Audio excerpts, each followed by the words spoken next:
షాద్ నగర్ వైపు ఉన్న మన స్వర్గసీమ వెంచర్లో ప్లాట్లు కొన్న వాళ్ళంతా సంతోషంగా ఉన్నారు. ఒక్కసారి విజిట్ చేయండి.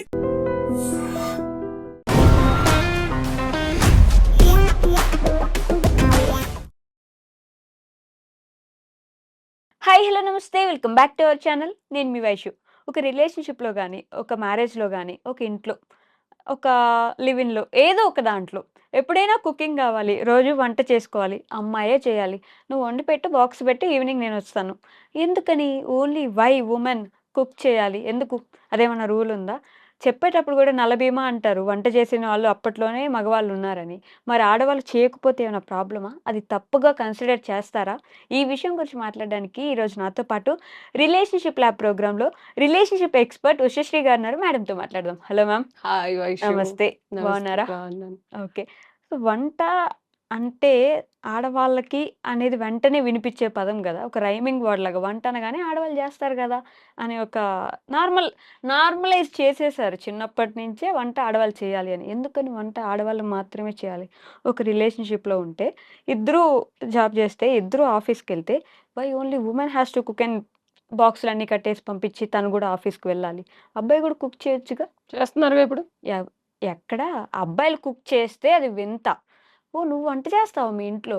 మా ఇంట్లో అట్లేముండదు. అది వింత. అమ్మాయి చేస్తే అది నార్మల్. ఎందుకని అలా? అంటే ఇది మన సంస్కృతిలో ఉంది. ఆడవాళ్ళంటేనే వంటింటి కుందేళ్ళు అని చెప్పి. సో, ఆ! బేసికల్‌గా కాబట్టి చెయ్యాలి. ఎందుకని? పెళ్లి చేసుకుంటే చేయవా నువ్వు? నేను జేయను. నేను చేస్తే తను గూడా చెయ్యాలి. తను చేస్తే నేను గూడా జేస్తాను. ఇలాంటి మోడర్నైజ్డ్ థాట్స్ వల్లే ఆ! అమ్మాయిలు ఇలా తయారవుతున్నారని నన్ను వేరే వాళ్ళు తిడతన్నారు. మీరు చెప్పాలి ఇట్లాంటివన్నీ అని. సరే మీరు చెప్పండి ఇప్పుడు. ఏ- ఆడవాళ్ళు వంటింటి కుందేళ్ళు, వంట చేయాలి ఆడవాళ్ళు. ఇంతేనా? అని అలా చెప్పినట్లు నేను చెప్తాను వైషు. అదే గదా! ఆ చుప్నాతి చెప్పు. ఉషశ్రీ కాదు గదా కాదు మీరు. కదా నేను. మరి సో, నేను ఇప్పుడు నీ నీ ఏజ్‌లో ఉన్నప్పుడు హ్మ్. యూఎస్ ఎళ్ళినప్పుడు ఓకే. నాకసలు రైస్ వండడం కూడా రాదు. హ్మ్. నేను కూడా బాగా చదువుకొని ఆ జనరేషన్ బాగా మా మదర్ ఇంట్లో వంట, వార్పు, హ్మ్. ఇల్లు ఊడవటం, తుడవడం, బేసిక్ ఇల్లు పెట్టుకోవడం ఇవేమీ అలవాట్లేదు ఓకే. బేసికల్‌గా. అండ్ ఇలా పెరుగుతున్నారు. ఇప్పుడు జనరేషన్ అమ్మాయిలకు కూడా చిన్నప్పటి నుంచి నువ్వేమన్నా ఇంట్లో వంట చేస్తూ పెరిగావా? నేనెందుకు ఇంట్లో సదరటం, ఆ!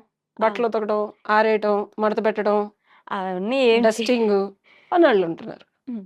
కదా! ఉంటారు సో, గదా! We are not raised like that. Yeah! అండ్ ఈ చుప్పనాతి అత్తల ఎక్స్‌పెక్టేషన్ ఏంటి? ఇంటి రాగానే కల్లాపు పొడవాలా, ముగ్గులెయ్యాలా? సరే ఏస్తాం. ఎప్పుడన్నా ఒకసారి అయితే ఓకే. హ్మ్. రోజు పొద్దున్నే లేచి 3 పూటలా వంట చేసి, అంట్లు తోముకొని, బట్టలు ఉతుక్కొని, అవి ఇస్త్రీలు చేసుకొని, యూఎస్‌లో మనకు పనోళ్ళుండరు. యాహ్! సో, ఈ కల్చరల్ షాక్ తెలియకుండా నాకు 18 ఏళ్ల క్రితమే కొట్టేసింది. హ్మ్. కాబట్టి అనుభవంతో చెప్తున్నాను. ఓకే. సో, అక్కడ పడ్డ నరకం వైషు అలవాటు లేదు. హ్మ్. ఓ పక్కన ప్రెగ్నెంటు, ఆకలేస్తా ఉంటది. రకరకాలుగా తినాలనిపిస్తది. మనమే తీసుకొని, మనమే చేసుకొని, అబ్బా! మనమే అంట్లు తోముకొని, బట్టలు ఉతుక్కొని, ఇస్త్రీలు కూడా మనమే చేసుకోవాలి. హ్మ్.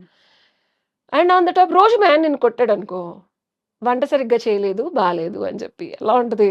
నువ్వు వండి పెట్టొచ్చు గదయ్యా! కానీ కొట్టేదెందుకు? నేను వర్క్ చేస్తున్నాను. అయితే? డబ్బులు సంపాదిస్తున్నాను. ఆ! I have lot of tensions. చేసి పెట్టింది తిని గమ్మున ఎళ్ళాలి మరి. ఎగ్జాక్ట్‌లీ. సో, ఆడవాళ్ళ మీద ఎక్స్‌పెక్టేషన్స్ ఇవి ఇప్పటికి ఉన్నాయి. హ్మ్. అప్పుడే కాదు, ఇప్పుడు మీ జనరేషన్‌లో కూడా ఉన్నాయి. ఉన్నాయి. ఎందుకు లేవు? ఇప్పటికి అదేంటి ఆడపిల్లంటే వంట చేయదా అని. ఎందుకు చేయలేకపోతుందనే ప్రశ్న హ్మ్. మనం నోట్లోంచి చెప్పకుండా అడిగేవాడేసుకోవాలి. యెస్. ఎవడైతే అడుగుతున్నాడో హ్మ్. ఆడినడుగు. హ్మ్. ఆడవాళ్ళందరికీ చెప్తున్నాను. ఆడవాళ్ళే వంట చేయాలి. ఆడవాళ్ళే రిలేషన్‌షిప్‌లో అత్తమామలొస్తే చూసుకోవాలి. ఆఫీసులకెళ్ళినా సరే సాయంత్రం కల్లా తొందరగా వచ్చేసి వాళ్ళతో కలిమిడిగా ఉండాలి. అంటే వాళ్ళకి స్ట్రెస్సు, ఎమోషనల్ ఫీలింగ్స్ ఎట్లున్నా నవ్వుతా మాట్లాడాలి, క్యూట్‌గా పలకరించాలి, రెస్పెక్ట్‌ఫుల్‌గా ఉండాలి, పద్ధతిగా చీర కట్టుకోవాలి. ఈ హ్మ్. చొప్పనాతివన్నీ ఇప్పుడు పాపం పెళ్లిళ్ళు చేసుకునే అమ్మాయిల మీద రుద్దుతున్నారు. యెస్. అబ్బాయికున్నట్టు స్ట్రెస్ ఈ అమ్మాయికుంటుంది గదా! ఉంటుందిగా. అబ్బాయి కన్నా ఎక్కువ సంపాదిస్తుంది గదా! అబ్బాయిల కన్నా ఎక్కువ చదువుకుంటుంది గదా! అత్తగారులు ఇదెందుకు అర్థం చేసుకోరో నాకైతే అర్థం కాదు. హ్మ్. హ్మ్. ఓకే. అండ్ తల్లిదండ్రులు కూడా ఎలా అంటున్నారంటే, "కొంచెం నువ్వే సర్దుకోవాలమ్మా. హ్మ్. నువ్వే నేర్చుకోవాలని." ఈ సొసైటికల్ అప్‌గ్రేడేషన్ అనేది ఆడపిల్లని ఉద్యోగంకి పంపించి, వాళ్ళ దగ్గర నుంచి డబ్బులు ఎక్స్‌పెక్ట్ చేసేటప్పుడు ఉండాలి అత్తలకి. అవును. "నువ్వేం చదువుకున్నావమ్మా? ఎంత సంపాదిస్తావమ్మా?" అని అడగకూడదప్పుడు. హ్మ్. "నువ్వు వంటింట్లో ఉంటావా అమ్మా? వంట చేస్తావా అమ్మా?" అని అడగొచ్చు గదా! అండ్ అఫ్‌కోర్స్ వంట చేయాలని ఆవిడ ఇంట్రెస్ట్ ఉంటే వైఫ్ చేసుకునే ఆవిడకి నేను ఇంట్లో ఉంటాను. నా హస్బెండ్ చూసుకుంటా. నేను వంట చేసి పెడతాను. If it is her interest it's too good. నేనేం అసలేం ఉద్యోగం చేయనండి. ఇంట్లోనే ఉంటాను. నేను ఇంట్లో పనులు చేసుకుంటూ ఉంటానంటే పర్లేదు. Super fine. అయినా మనం ఇప్పుడుండే క్వాలిటీ ఆఫ్ ఫుడ్‌కి వైషు ఓపికలు లేవు. యెస్. ఇది ఎవరు మాట్లాడట్లా. తప్పనే చెప్తున్నారు గానీ, ఇప్పుడు చిన్న పిల్లలకి చూసావు కదా! హార్మోన్స్ ఎంత తేడా వస్తుంది. 16, 18 ఇయర్స్ పిల్లలు. ఇప్పుడు నాకు 41 అన్నా ఎవరు నమ్మట్లేదు. అవును. The way I was Born మా అమ్మమ్మలు ఉన్న స్ట్రెంగ్త్ ఇమాజిన్ నేను 3 ఏళ్ళు అమెరికాలో అన్నీ నేనే చేసుకున్నా. యాహ్! 18 ఇయర్స్ బ్యాక్ అన్నీ నేనే అంటే ఆ స్ట్రెంగ్త్ ఉంది నాకు. ఇప్పుడు మీరు పొద్దున్నే లేచి అంట్లు తోమి, బట్టలు ఉతికి అన్నీ చేసి ఉద్యోగంకెళ్ళి ఉద్యోగం చేసొచ్చి పిల్లల్ని చూసుకోగలరా? అంత మనం తినే ఫుడ్‌లో లేదు స్ట్రెంగ్త్. అండ్ అంత హ్యాండిల్ చేసే స్ట్రెస్ లెవెల్స్ ఉద్యోగంలో ఎక్కువైపోయినాయి. కరెక్ట్. లాస్ట్‌కి ఇప్పటికి చాలా ఎక్కువైపోయినాయి. మోర్ దాన్ అబ్బాయి కన్నా అమ్మాయిలకి too much of a lonely pressure, work pressure. మనకు too many things yeah! Office politics అవని, మనల్ని అవును. ఇష్టపడే వాళ్ళవని, హ్మ్. మనకి పెళ్ళై ఒక కమిటెడ్ రిలేషన్‌షిప్స్ ఉంటది. దాన్నంతా మేనేజ్ చేసి మళ్ళీ ఆడే బాస్ అయినప్పుడు ఆడితో పని చేయించుకొని ఆడితో this too many things happening. Yeah! ఇంటికొచ్చి వంట చేయట్లేదు హ్మ్. అన్న మాట ఎవరినంటే చెప్పుచ్చు కొట్టాలనిపిస్తది నాకైతే. యాహ్! ఓకే.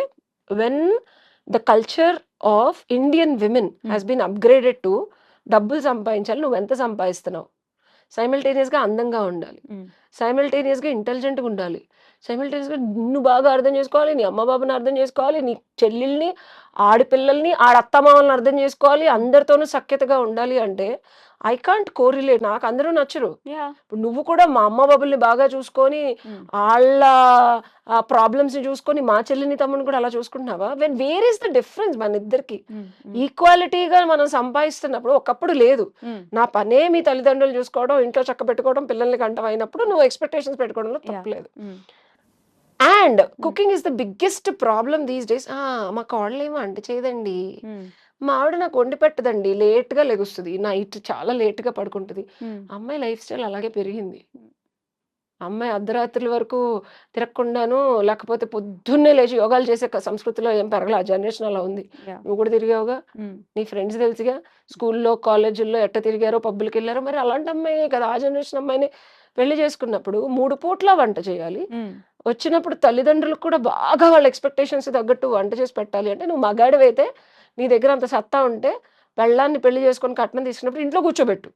ఉద్యోగం చేయనీయకుండా. ప్రశాంతంగా అప్పుడు వండి పెడతారాళ్ళు. యెస్. కదా! ఏమన్నా తప్పు చెప్పానా? తప్పేముంది దాంట్లో? వండి పెడతారు. ప్రాబ్లమ్ ఏముంది?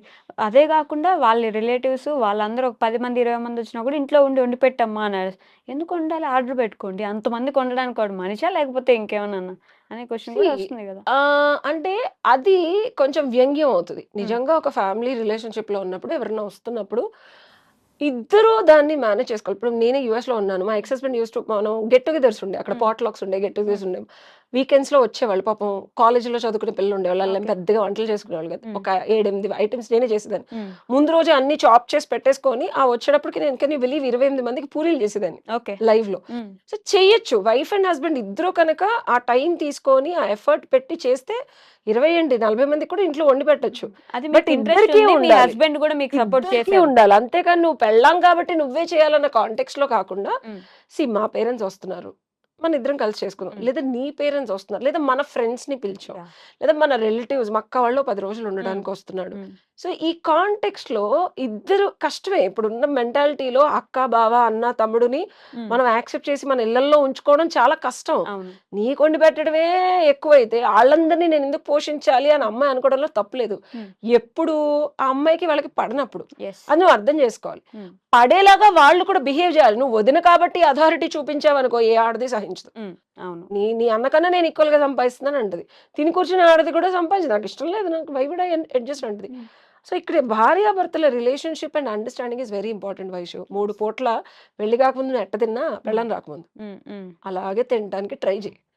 అండ్ ఈ అమ్మాయి కూడా పెళ్లి కాకముందు ఎలా ఉందో అలాగా కాకుండా కొంచెం మారి, ఈ అబ్బాయి కాకుండా కొంచెం మారి అంటే ఎక్స్‌పెక్టేషన్ ఆడపిల్ల అని చెప్పి వీడు రుద్దకుండా, యాహ్! పెళ్లి కాకముందు ఈడు ఎలా ఉన్నాడో ఆ మెంటాలిటీతో, ఈ అమ్మాయి కూడా నేను పెళ్లి కాకముందు ఇంట్లో ఏం చేయలేదు కదా! ఇప్పుడు కూడా అలా ఉంటానని కాకుండా, ఇద్దరు కలిసి యాహ్! ఒక స్టడీ రిలేషన్‌షిప్‌ని బిల్డ్ చేసుకోవాలన్నప్పుడు, ఇద్దరికీ కావాల్సినవి సమకూర్చుకుంటూ, నువ్వు చేస్తే నువ్వు చెయి, లేకపోతే నువ్వు కూరగాయలు కోయి, నువ్వు లేకపోతే క్లీన్ చెయి, అనే ఒక అవగాహన తెచ్చుకొని ముందుకెళ్ళడం అనేది ఈజీ. స్విగ్గీ, జొమాటో ఆర్డర్‌లు చేసుకోకుండా బేసికల్‌గా.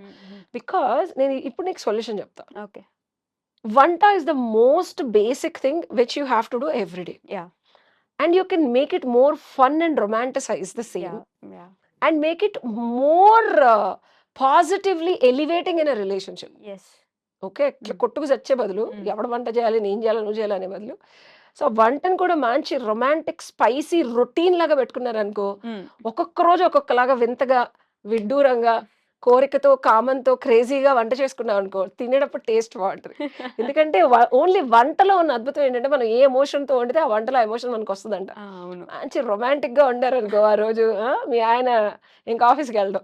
అదే మీ ఆయన వాళ్ళ ఆవిడ కోసం పొద్దున్నే నిద్ర లేచి, ఈరోజు మా ఆవిడ నన్ను తిట్టకూడదు, ప్రశాంతంగా ఉండాలని చెప్పి ఓ మంత్రం వేసి వండాడనుకో, హ్మ్. శుభ్రంగా కోడి పడుకున్నట్టు పడుకుంటది ఆ రోజంతా నిన్నేం అనదు. సో ఇది ఇది నేను నా చొప్పనాతి ఉష. సో హ్మ్. ఇది శాస్త్రోక్తంగా ఒరిజినల్‌గా పురాణాల్లో ప్రూవ్ అయిన టెక్నాలజీ చెప్తున్నా బంగారం. యెస్. నేనేం చెప్పట్లా. యాహ్! ఒక దొంగ వంట చేశాడంట. హ్మ్. ఒక ఋషొచ్చాడంట రాజుగారికి. ఆ హ్మ్. వంట తిన్న తర్వాత రాజుగారి బంగారపు చెంబులు ఎత్తుకుపోయాడంట. ఓకే. నేనెందుకు ఎత్తుకుపోయాను అసలు, నేను ఋషిని అంటే, తీరా వంట చేసినోడు దొంగ. ఆహా! సో ఇంటెన్షన్ అక్కడికెళ్ళి దొంగిలించుకెళ్ళాడు. ఓకే. సో మీ భార్యని కానీ, భర్తని గాని వంట చేయమని అడుక్కోకుండా హ్మ్. మీకేం కావాలో అలా ఆళ్ళ బుర్రని మ్యానిప్యులేట్ చేయడానికి వంట ఒక సాధనం అండ్ ఒక మంచి ఆయుధం. దీన్ని యెస్. గట్టిగా వాడుకోండి. యాహ్! థాంక్ యూ ఓకేనా? అండి. Thank you.